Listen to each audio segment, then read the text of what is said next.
Hey everybody, it's Tara with Healing Adventures, where we inspire, motivate, and activate your truth, your passion, and your mission on this planet. So this is week 4 of my personal financial reset, rehaul, transformation. And if you are watching my channel for the first time, I'm going to go into the why of what I'm doing here in a moment. But thanks to all of you who are still following me on this journey. So this week was, or has been, a tough week for me. There's been a lot on my plate just in life in general, with work and being a mom and just doing everything I have to do. But also what really came up is the lack of ability to surrender to the process. There is an aspect of me who still wants to control everything that's going on, very frustrated. But first I want to get into my why again, because what came up this week is that I don't want to do this anymore, that I don't want to continue posting. I want to thank you to the people who have been reaching out privately and sharing with me what they're moving through, things that they like about these videos, and they like that I'm doing this. But I am telling you right now, I don't want to do this anymore, because it's very overwhelming to share all my dirty laundry to the world. So it was a tough week. It's still tough, but I'm surrendering to this process. So my why is in hopes to reach people who might be feeling as if I'm feeling. To reach people who are feeling frustrated, angry, or in despair of their situation around finances. And that to let them know that they're not alone in their process or wherever they're sitting, that sometimes you just have to reach out to your community and share with them where you're at with everything. Because we're not designed to do everything alone. I used to tell a lot of my coaching clients that, you know, if you were designed to do everything all by yourself, you'd be the only person on this planet. And guess what? We're not. There's millions of us on this planet, because we're here to help each other and support each other. And my why, I share this because I had a friend who had caught a couple of my videos, and he was like, "Why are you doing this?" And I'm doing this because somebody recently took their life around finances in a community that I'm a part of. And I can only imagine what he was feeling like, because I have been there. When I went through foreclosure the first time during the 2008 crash, I did not share with many people at all what I was going through, and I heavily contemplated what this gentleman did. And so I'm glad I didn't go through with that. And when I heard his story, it moved me in a way, because here I am possibly up against foreclosure again, but I don't feel the way he feels or felt. I don't feel the way I felt last time, but I'm still very frustrated with what's going on. I thought that if I put my own ass on the line here on YouTube and shared with all of you what I'm going through, that it might reach somebody who may be feeling what he was feeling, and may have them change their mind, or reach out to a friend, reach out to me. I just wanted to reach people and have people know that you're not alone. If you are moving through a really tough and difficult situation, I encourage you to reach out to your community. You're not alone. Start talking about it, because often when we stay in our head is an incredibly bad neighborhood, and you will get shot, you will have drive-by shootings, and you'll be splattered all over the place. And there's nothing good when you keep shit in your head. You have to get it out. You have to reach out to your community for support. So that's what I'm up to and doing. So that is my why. I took a lot of notes to try and stay on track, but really how I feel is I'm still afraid to give up control. I'm frustrated. I'm angry with the process. I'm going to share with you some of the options that have come up around this process of foreclosure.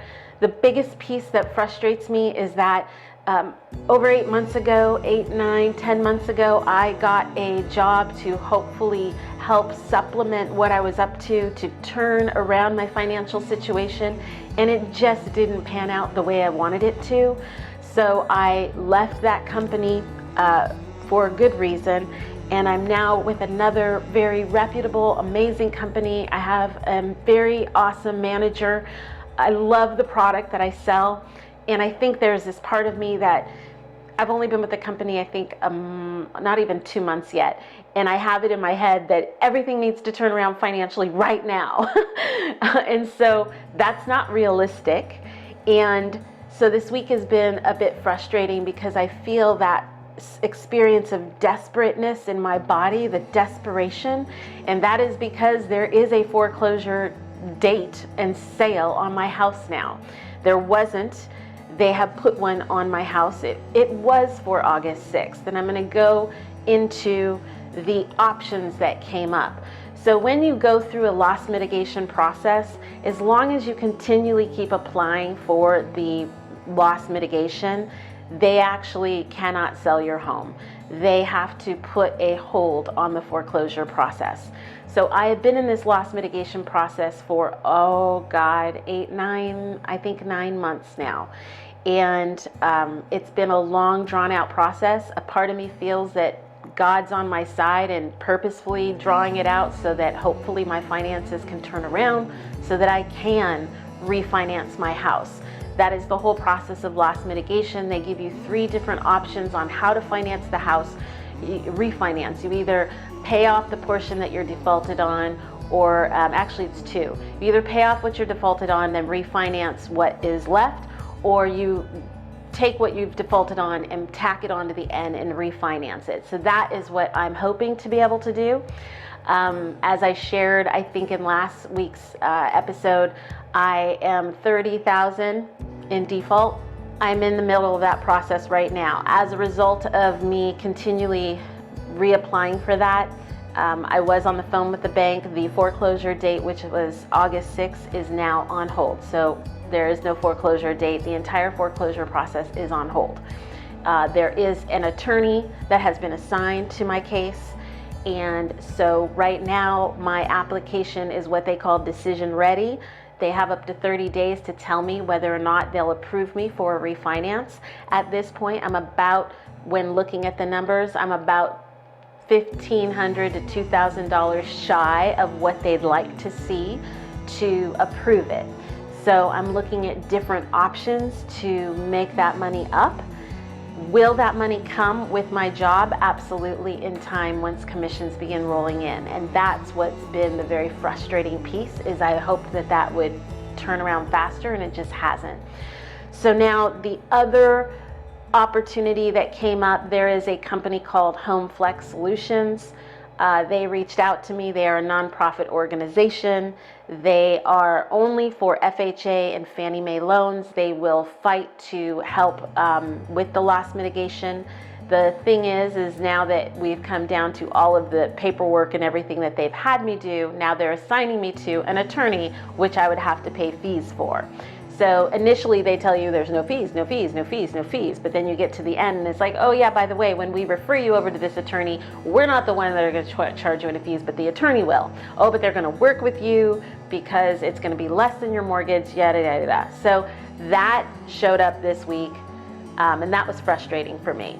Because here I thought this organization truly was fighting on my behalf, which they are, and they have the ability to completely shave off that $30,000, but I guess that's where this attorney comes in, and then I have to pay for that. So I don't know what those fees are yet. I have an appointment with them on Monday to go over that and see what's possible.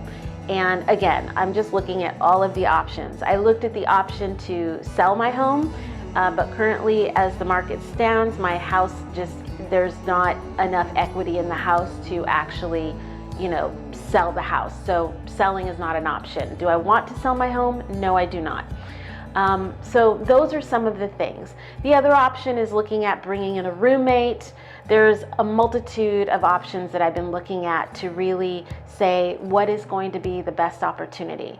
My goal is to have this house be refinanced and to continue living here. But at this point, I think that I just have to let go and not be attached to the outcome. It's hard. What comes up for me is that if I have to move again, it's just very frustrating. It's like, God, I don't want to have to move. I don't want to have to uproot my son and I and do that whole effing process. But if that's what it comes to, then that's what it comes to. So that's a little bit about the foreclosure, how I feel frustrated, angry. The other option that people have in this situation is Chapter 13. So I actually explored Chapter 13, and hey, it would have been an amazing option for me. However, I think we're called the Western District. I don't know, whatever district I sit in here in Texas. It used to be that they would take that delinquent amount that you owed on the house or whatever assets you had, and they would divide it over 3 to 5 years. So then you would just begin, and if you had enough income, you would pay that amount back. Well, in this district that I'm in, as of March of 2019, that is still the case. So they would take that amount that I am defaulted on, they would divide it over the time, and plus they want you to pay your mortgage amount on top of that plus 10%. So that's really not helping you, because now you're paying more than you can even afford, and you're paying a 10% fee on top of that. So I am assuming why they did that is to steer people away from actually filing Chapter 13. So that was a bummer, because there I thought, okay, Chapter 13 will be an option for me and this will help. So I haven't looked into Chapter 7 yet and the other options, but Chapter 13 is, I know, something that will actually stop a foreclosure for sure. So if you are in this process and you are up against it and you're looking at foreclosure, consider a Chapter 13, but check within your district, because it's not for all districts that they're doing that. And basically they take that delinquent amount, they spread it over 3 to 5 years of payments, and then once you have it paid off, or if you pay it sooner, then they refinance your loan and you're back on track. So that was another option that I considered. So what's next for me is the actual plan. I know that I talked to you about the prosperity book last week, and really what I've been up against this week is just surrendering and letting go of control, and really just putting everything down and letting go and letting God, as that old saying is. When you look at creating a plan, there's another saying that I learned through Landmark. If any of you guys are Landmark graduates, plan your work and work your plan. So that's what's next for me. Over these next 8 weeks, I plan to sit down not only with myself, I keep hitting the microphone, so sorry about that, but I plan to sit down and look not only for myself, but work with my financial advisor, to truly create the plan. So over the next 8 weeks, you will be watching me working the plan. As I had told you before, it will probably be difficult because it will call for me to really scale back, probably in a very uncomfortable way, in regards to living the lifestyle I'm used to living. But I guess what there is there's just to plan my work and work my plan and then go from there. So that's my truth right now. That's where it's at. There's a part of me that is just tired of trying to be perfect and do this all perfect, even on video. And I'm telling you, I do not want to post all this stuff, but I'm just going to continue with the journey and keep going. And I have no idea what it's going to look like at week 12. I hope that at week 12, I am on here telling you that the house was saved and that everything is great. That's my true intention. But what's going to come up, I have no idea. All these tears, have no idea. I just wish they'd all go away. But, there's this part of me that's just going to keep doing it because I'm putting my ass on the line. So thank you for watching all of this week. For those of you who may resonate with this, you like what I'm up to, you've been following me, or you want to continue following, please subscribe to my channel. Hit the like button, share it with somebody who you feel it could make a difference for. You can also ring the bell. You'll be notified for when all of my next videos are posted. Check out the links below to the Financial Ninjas community, to my great photographer and videographer, Jefferson Carroll, who's shooting this for me, and all the other things that I put down below. Also, feel free to comment. Tell me, what's coming up for you in watching this. Is it making a difference or not? I'd love to hear any of your feedback. If you have anything to share, it would be great to hear. So thank you. Have a great week, and I'll see you next week. We'll talk about the plan. Take care.